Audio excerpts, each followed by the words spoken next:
창세기 35장 1절부터 15절에 있는 말씀까지 보도록 하겠습니다.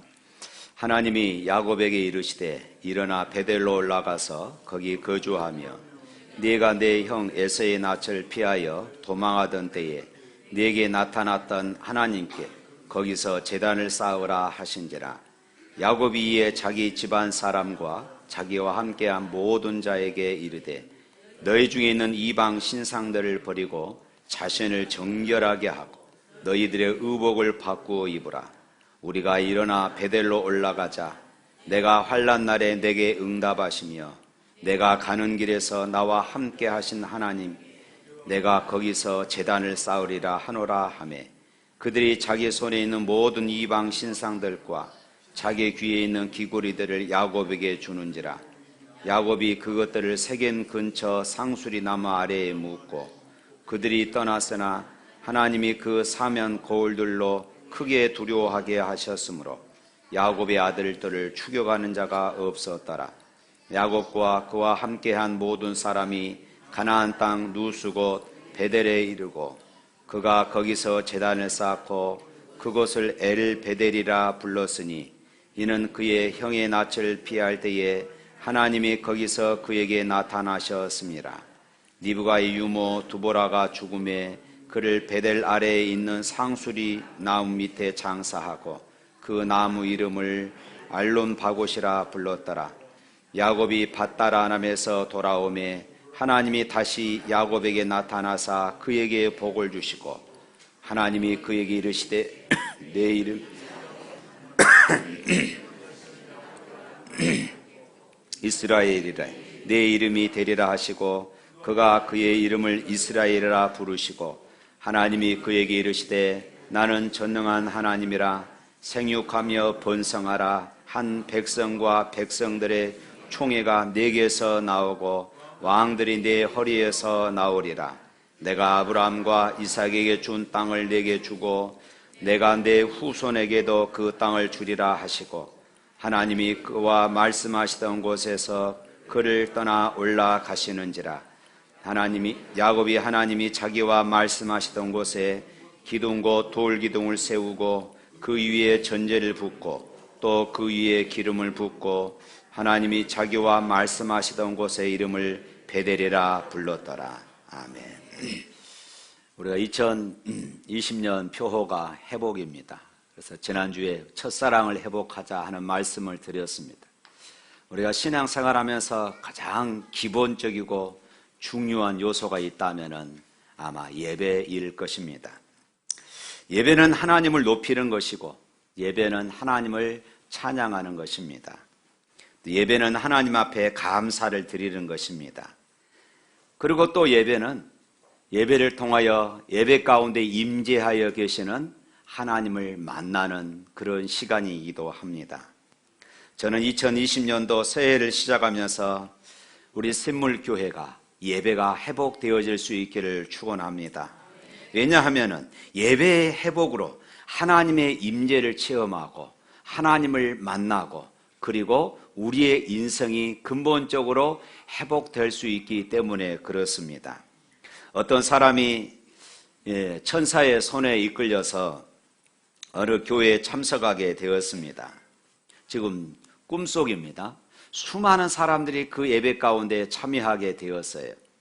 많은 성도들이 그 예배 가운데 찬양하는데 입만 움직일 뿐이지 아무런 소리가 들리지 않는 것입니다. 연주자가 연주를 하는데 손은 열심히 움직이는데 연주 소리가 들리지를 않는 것입니다. 목사는 강대상에서 열심히 설교를 외치고 있지만은 그 설교 소리가 전혀 들리지가 않는 것입니다. 기도 소리도 나지 않습니다. 그런데 한 어린이가 앞에 앉아서 주기도문을 암송하는데 그 주기도문 소리는 또록또록 잘 들리는 것이었습니다. 이게 어떻게 된 영문인가? 그리고 천사에게 물어봤습니다. 그랬더니 천사가 이렇게 설명했습니다. 이들은 신령과 진정으로 예배하지 않기 때문에 그 예배가 하나님께 상달되지 않는 것이다. 성가대가 아무리 찬양해도 이 찬양 한마디가 하나님 앞에 올라가지 않는 것이다. 왜냐하면 생각이 다른 데 가 있기 때문이다. 이렇게 대답을 해 주었습니다. 참 무서운 이야기입니다. 만일에 우리가 이렇게 앉아서 매주일 예배를 드리는데 우리의 예배가 이렇게 되어진다면 얼마나 허망하겠습니까? 우리 예배가 습관에 빠지고 매너리즘에 빠진다면 우리 예배가 바로 그렇게 되어질 것이기 때문에 그렇습니다. 우리의 예배가 신령과 진정이 없는, 영감이 없는 예배라고 한다면, 우리의 중심이 들여지지 않는 그런 예배라고 한다면, 우리의 삶이 들여지지 않는 이런 예배라고 한다면 우리 예배 또한 이렇게 되어질 것입니다. 우리가 신년 벽두에 새롭게 결심할 것이 있다면 예배를 통하여서 좀 더 가까이 하나님 앞에 나아가고 예배를 통하여 예배 가운데 임재하여 계시는 살아계신 하나님, 그 하나님을 우리가 만나고 체험하는 것입니다. 저는 오늘 본문을 통해서 예배의 회복을 함께 묵상하기를 원합니다. 왜 우리가 예배를 회복해야 할까요? 먼저는 예배를 통해서 우리의 인생이 회복될 수 있기 때문에 그렇습니다. 실패한 인생, 타락한 인생, 방황한 인생, 그리고 절망한 인생이 예배를 통하여서 그 인생이 회복되어지고 승리하는 삶을 살아갈 수 있음을 믿으시기를 축원합니다. 오늘 본문의 야곱은 참으로 욕심이 많은 사람이었습니다. 그는 형의 장자권을 빼앗기 위해서 팥죽 한 그릇으로 그렇게 흥정을 했던 사람이지요. 아버지를 속이고 형을 속였습니다. 그리고 드디어 장자가 받는 이런 축복을 그는 날치기 하게 되었던 것입니다. 분노한 형 에서가 동생인 야곱을 죽이려고 할 때에 야곱은 집을 떠나서 하는 수 없이 도망을 쳐야 했던 그런 신세가 되어버렸습니다. 그가 하란 땅으로 가던 도중에 저녁 때가 되어서 돌 베개를 베개 삼아 잠이 들었습니다. 매우 삭막하고 쓸쓸하고 고독한 그런 광야였습니다. 그런 죽음과 배고픔과 때로는 추위와 때로는 굶주림과 때로는 짐승을 만나고 때로는 강도를 만나야 하는 이런 위기 앞에 직면하게 되었던 것입니다. 바로 그 밤에 하나님께서 야곱에게 찾아오셨습니다. 그리고 한 환상을 보여주시고 그리고 말씀하셨습니다. 내가 너를 축복할 것이다. 너무나도 감동적인 말씀입니다. 언제 죽을 줄 모르는 그런 상황에 하나님께서 그에게 찾아오셔서 내가 너를 축복할 것이다.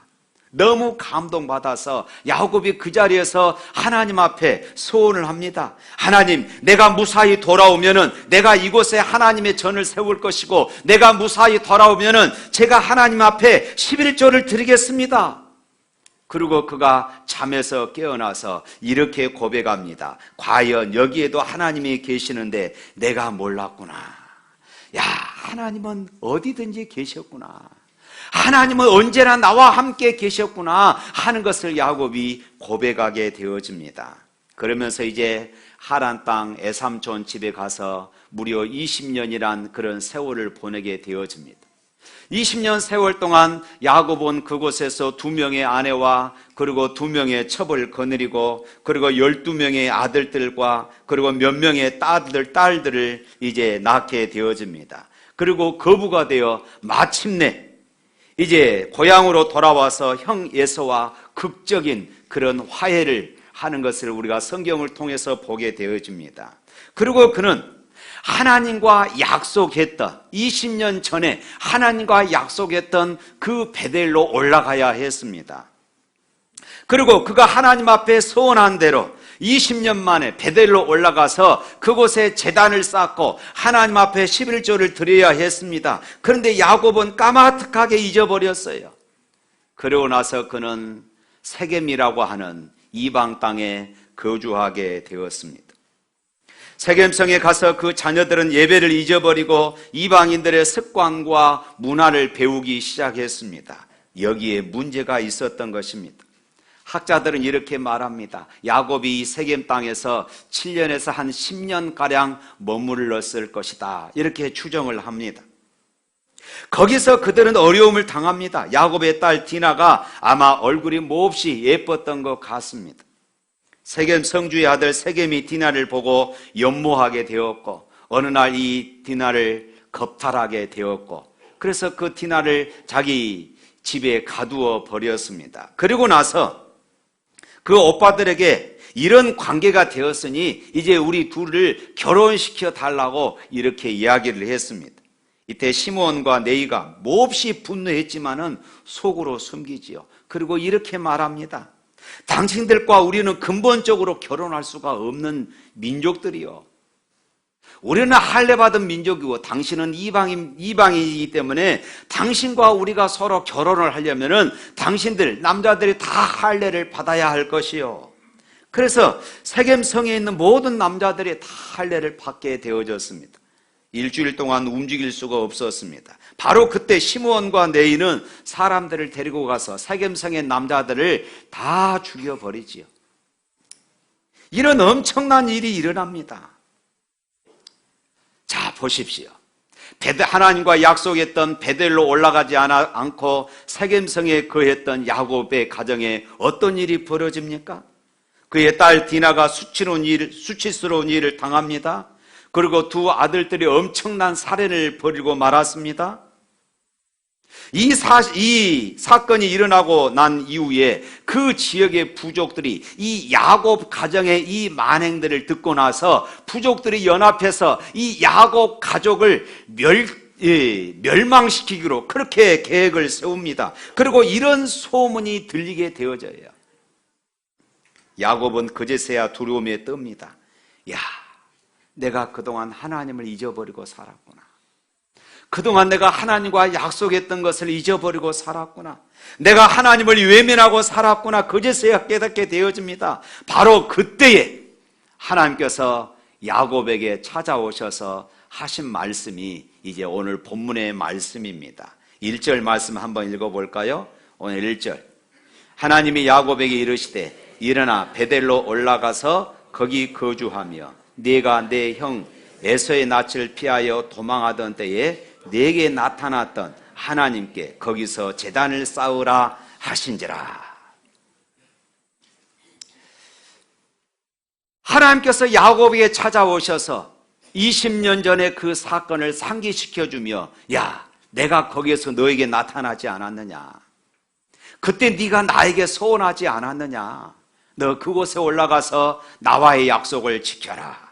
하나님께서 이렇게 말씀하지요. 여기서 제단을 쌓는다는 것은 구약의 제사를 드린다는 것이지만은 신약으로 보면은 하나님 앞에 예배를 드리는 것입니다. 이것이 바로 하나님의 명령이었습니다. 이제 야곱이 처참하고 절망스러운 인생을 회복하는 길은 하나님 앞에서 예배를 회복하는 길뿐이었던 것입니다. 사랑하는 성도 여러분, 예배의 회복은 인생의 회복인 것을 믿으시기를 바랍니다. 여러분의 삶이 헝클어지셨습니까? 여러분의 삶이 힘들고 지치십니까? 아니, 여러분의 삶이 실패한 삶입니까? 절망적인 삶입니까? 어디서 출발해야 할까요? 바로 예배에서부터 출발하시기를 바랍니다. 예배가 바로 우리의 삶의 출발점이고 예배가 우리의 삶의 시작이라는 것을 다시 한번 기억하시기를 바랍니다. 야곱은 가족을 데리고 베델로 올라갑니다. 그냥 올라가지 않습니다. 2절과 3절 말씀 또 읽어봅니다. 야곱이 이에 자기 집안 사람과 자기와 함께한 모든 자에게 이르되 너희 중에 있는 이방 신상들을 버리고 자신을 정결하게 하고 너희들의 의복을 바꾸어 입으라. 우리가 일어나 베델로 올라가자. 내가 환난 날에 내게 응답하시며 내가 가는 길에서 나와 함께 하신 하나님께 내가 거기서 제단을 쌓으려 하노라 하매. 야곱은 여기에서 두 번씩이나 우리가 베델로 올라가자 이렇게 말합니다. 베델이란 말은 하나님의 집을 의미합니다. 요즘으로 말하면은 바로 교회를 상징하고 있지요. 하나님의 집으로 올라가자. 베델로 올라가자는 것이 무엇입니까? 하나님 앞에 잃어버렸던 예배를 회복하자 이것입니다. 하나님 앞에 예배를 통하여서 하나님 앞에 나가자는 것입니다. 하나님의 임재를 체험하자는 것입니다. 20년 전에 찾아오셔서 나를 만나 주셨던 그 하나님, 내가 다시 만나야 되겠다는 것이었습니다. 사랑하는 성도 여러분, 예배를 통해서 우리의 인생이 회복될 수 있음을 믿으시기를 축원합니다. 새해 여러분들이 어렵고 힘든 세상에서 영적인 삶을 원하신다면 예배의 횟수를 늘리시기를 바랍니다. 한 번 예배 드리던 분들은 2번 예배를 드리십시오. 꼭 주일날 오전 예배만 예배라고 생각하신 분들이 있습니다. 주일날 오후 예배도 열심히 참여하십시오. 뿐만 아니라 수요 예배도 있습니다. 왜 수요 예배를 빠지십니까? 수요 예배 빠고 그 시간에 텔레비 보면은 무슨 유익이 있습니까? 하나님 앞에 나와서 예배 드리십시오. 예배는 내가 하나님을 만나는 시간입니다. 주일 낮 예배, 주일 오후 예배, 수요 예배, 어느 예배에 하나님이 나를 만나실지, 나를 터치하실지 우리는 알 수가 없어요. 여러분, 2020년 작정하면서 2020년 시작하면서 다시 한번 작정하십시오. 내가 하나님 앞에 예배를 회복해야 되겠다. 주일 낮 예배뿐만 아니라 주일 오후 예배, 수요 예배, 그리고 셀 가족 예배, 새벽 기도에 여러분 회복하십시오.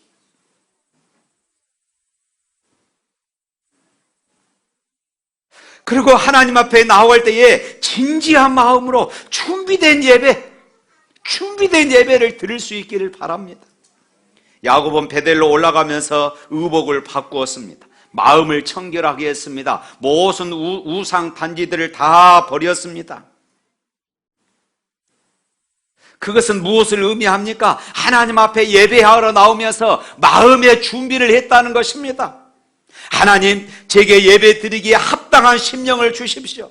제가 누구를 용서하지 못한 것이 있으면 용서할 수 있는 이런 마음도 주시옵소서.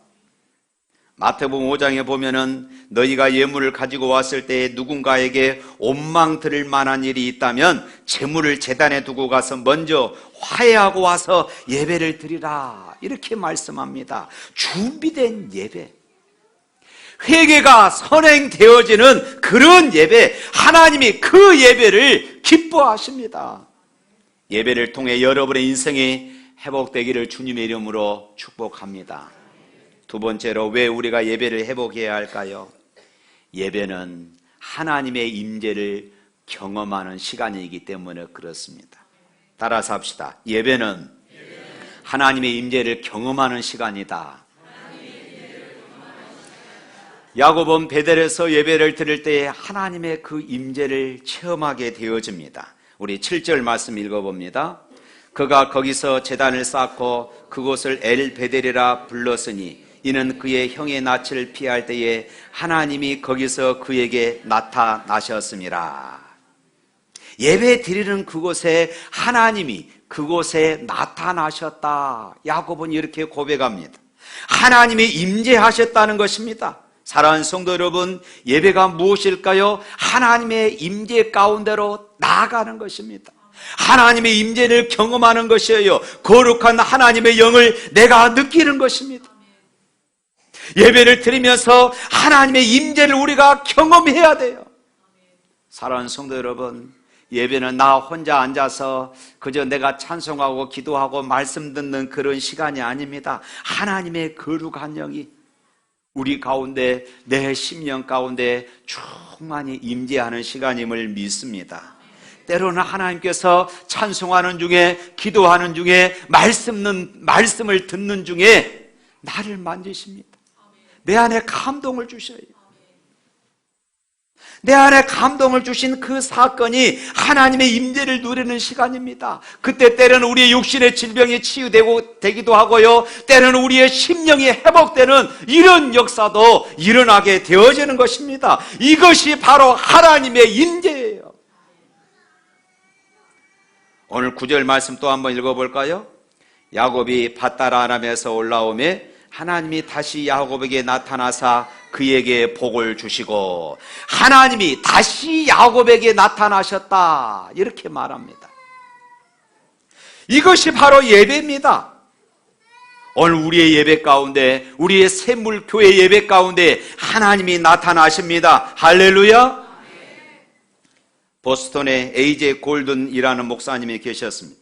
그런 큰 교회를 목회하다 보니까 여러 가지 바쁜 일이 많고 분주한 일이 아주 많았습니다. 어느 토요일 날 이제 설교 준비를 마무리 짓기 위해서 서재에서 설교 준비를 하다가 너무 피곤해서 잠이 들었습니다. 그리고 꿈을 꾸게 되는데 자기가 많은 성도들 앞에서 설교를 하는 것입니다. 그런데 저 뒷좌석에 30대 남성이, 처음 보는 남성이 앉아있는 것이었습니다. 누구일까 생각하다가 설교를 열심히 했습니다. 그리고 예배가 끝났어요.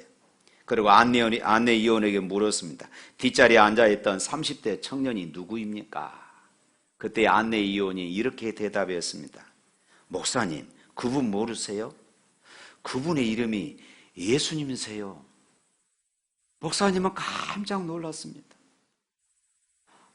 우리 예배 가운데 예수님이 와 계시는구나. 그런 지금까지 이 예배에 예수님이 계신다고 생각하면서 설교한 적이 한 번도 없었습니다.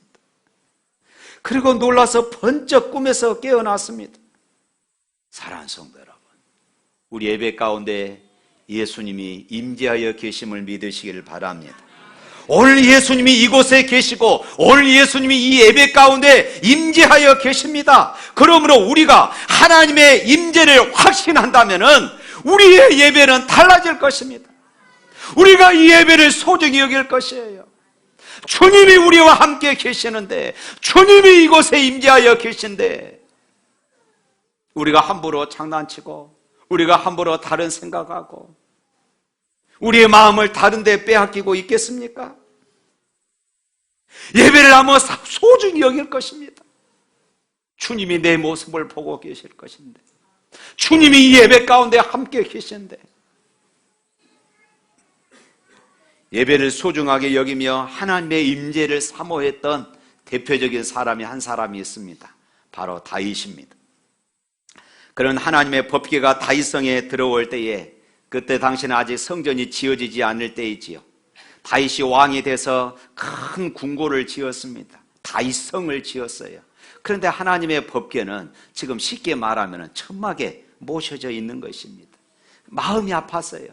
그래서 하나님의 법궤를 자기 다윗성으로 모시려고, 그리고 그곳에서 항상 예배하는 삶을 살기를 원했던 것입니다. 그리고 이제 드디어 하나님의 법궤가 다윗성으로 들어온 것입니다. 너무 기뻤어요. 너무 감격스러웠어요. 그래서 다윗은 하나님의 법궤가 다윗성에 들어올 때 왕의 체면이나 왕의 이치를 생각지 않고 춤을 추면서 그런 기뻐하며 하나님의 법궤를 맞이했습니다. 바짓가랑이가 다 내려져 버렸습니다. 그것을 본 그의 아내 미갈이 왕이 염치 없는 행동을 한다고 비웃었어요. 그때에 다윗이 이렇게 말합니다. 사무엘하 6장 21절부터 23절 말씀입니다. 우리 다 같이 한번 읽어볼까요? 다윗이 미갈에게 이르되 이는 여호와 앞에서 한 것이라. 그가 내 아버지와 그의 온 집을 버리시고 나를 택하사 나를 여호와의 백성 이스라엘의 주권자로 삼으셨으니 내가 여호와 앞에서 뛰놀리라. 내가 이보다 더 낮아져서 스스로 천하게 보일지라도 네가 말한 바 계집종에게는 내가 높임을 받으리라 한지라. 그러므로 사울의 딸 미갈이 죽는 날까지 그에게 자식이 없으니라. 이것이 바로 다윗이 하나님을 향한 마음이었습니다. 하나님께서 나를 이스라엘의 주권자로 삼으셨으니 내가 여호와 앞에서 뛰놀리라. 내가 이보다 더 낮아져서 스스로 철하게 보일지라도 나는 하나님을 찬양하며 나는 춤을 추면서 하나님을 경배하겠노라. 이것이 다윗의 신앙 고백이었습니다. 여러분, 그런데 우리는 예배하면서 얼마나 폼을 잡고 예배합니까?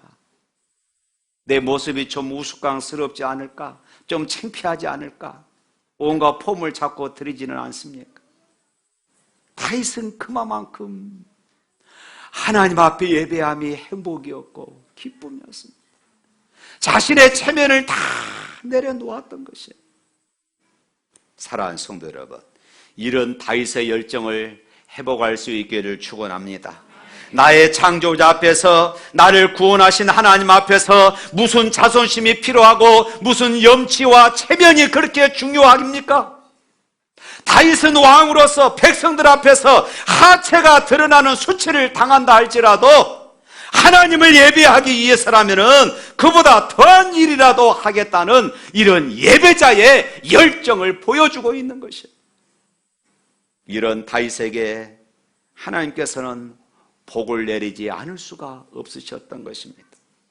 이와 반대로 다윗을 업신여긴 미갈은 죽는 날까지 자식을 낳지 못하는 그런 심판을 받고 말았습니다. 사랑하는 성도 여러분, 하나님은 오늘 또 우리의 부족한 모습이지만 우리가 하나님의 임재를 사모하며 온 마음을 다하여 드리는 예배를 기뻐 받으십니다. 찬양할 때는 여러분 큰 소리로 부르십시오. 때로는 우리의 음정이 틀리고 박자가 틀린다 할지라도 여러분 자신 있게 하나님을 찬양하십시오. 가사를 묵상하며 정성껏 부르십시오. 여러분 딴 생각하면서 찬송하지 마세요. 붕어처럼 입만 뻥긋하지 마십시오. 열정적으로 찬양하십시오. 때로는 손을 들어서 찬양하십시오. 때로는 춤을 추면서 찬양하십시오. 때로는 큰 소리로 외치며 찬양하십시오. 하나님은 온몸으로 찬양을 드리기를 원하고 계십니다. 여러분 언젠가는 내가 찬송을 부르고 싶어도 몸이 쇠약해서 부르지 못할 날이 올 것이에요. 내가 손을 들고 찬양하고 싶어도 들 수 없는 날이 올 것입니다. 내가 춤을 추면서 찬양하고 싶어도 내가 춤을 출 수 없을 때가 올 것입니다. 내게 힘 주시고 내게 건강 주셨을 때에 온몸으로 하나님 앞에 찬양할 수 있기를 축원합니다. 사랑하는 성도 여러분, 우리의 예배에 감격이 있습니까? 여러분 찬양을 부르며 얼마나 눈물을 흘리십니까? 텔레비전 드라마를 보다가 눈물을 흘리신 분들 참 많잖아요. 그런데 여러분 하나님 앞에 예배하다가 은혜의 감격에서 얼마나 많은 눈물을 흘려보십니까? 우리는 예배 가운데 회개해야 합니다. 우리 찬양대 여러분 얼마나 연습하고 얼마나 훈련하십니까? 잠깐 들어지는 3분, 5분 이 찬양이 하나님 앞에 온전히 들어지기 위해서 얼마나 여러분들 열과 성의를 다하십니까? 그저 자리만 지키고 있는 찬양대라면 하나님은 그 예배를 받지 않으신다는 것을 여러분 알아야 합니다. 정말로 하나님이 받으시는 예배는 준비되어지는 예배,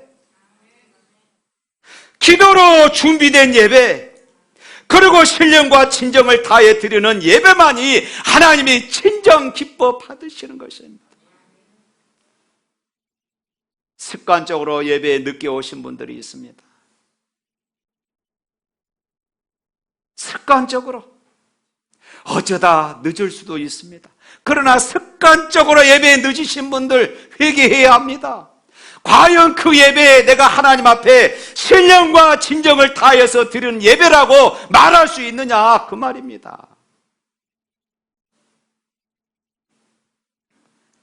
마지막으로 왜 우리가 예배가 회복되어야 할까요? 하나님이 우리를 지으신 목적은 하나님이 바로 예배를 받으시기 위해서임을 믿습니다. 하나님은 우리를 창조하신 목적이 무엇입니까? 이사야서 43장 21절 말씀이 있겠습니다. 이 백성은 내가 나를 위하여 지었나니 나를 찬송하게 하려 합니다. 하나님이 우리를 창조하신 목적 바로 예배 받으시기 위해서입니다. 하나님께서 우리를 구속하신 목적 하나님이 예배 받으시기 위해서입니다. 그런데 왜 우리가 일주일에 한 번만 예배 드리는 이런 고정관념을 가지게 되었는지 몰라요. 주님은 매일매일 우리의 삶 속에서 예배 받으시길 원하십니다. 주일 한 번뿐만 아니라 내 모든 삶이 하나님 앞에 예배로 드려지길 원하고 계셔요. 사랑하는 성도 여러분, 인생의 성공자는 예배의 성공자입니다. 할렐루야. 미국의 대통령들이 많지만은 재임 기간보다 은퇴 이후에 존경받는 대통령이 두 분 계십니다. 한 분은 아브라함 링컨이고 한 분은 지미 카터입니다. 지미 카터가 민주당 후보로 대선에 나갔을 때에 공화당 후보와 경쟁을 하게 되어졌습니다. 처음에는 많이 밀렸어요. 선거 유세 기간 마지막 날 주일이었습니다. 공화당 후보는 수십만의 군중 앞에서 자기를 지지해 달라고 유세를 펼치는 이런 모습들이 TV에 그렇게 방영되고 있습니다. 그러나 민주당 후보 지미 카터는 무엇을 하고 있었을까요? 그 TV에 비춰진 모습은 시골 조그마한 교회 가서 예배드리고 예배 끝나고 나서 주일학생들 앉혀놓고 성경 공부를 가르치고 있었습니다. 민주당 후보 지미 카터를 지지하던 열성 당원들은 실망했습니다. 세상에 한 표가 아까운 이런 시간에 저렇게 예배를 드리고 있으니 난리 났습니다. 그러나 놀랍게도 예상을 뒤엎고 오히려 수많은 백성들은 지미 카터를 지지하게 되었습니다. 사람들이 TV를 보는 순간 그래 맞아, 아무리 선거 유세가 급해도 선거 유세를 중단하고 하나님 앞에 예배 드릴 수 있는 저런 사람이라면 이 나라를 맡기고 안심할 수 있지. 바로 저분이 우리의 대통령이야. 많은 사람들이 그분을 지지하게 되었습니다. 결국 대통령에 당당히 당선되었습니다. 사랑하는 성도 여러분, 여러분의 주위에 예배에 못 나오신 이유가 무엇입니까? 오후 예배나 수요 예배에 나오지 못한 이유가 무엇입니까? 대통령 선거보다 더 급하고 더 귀한 일이 있어요?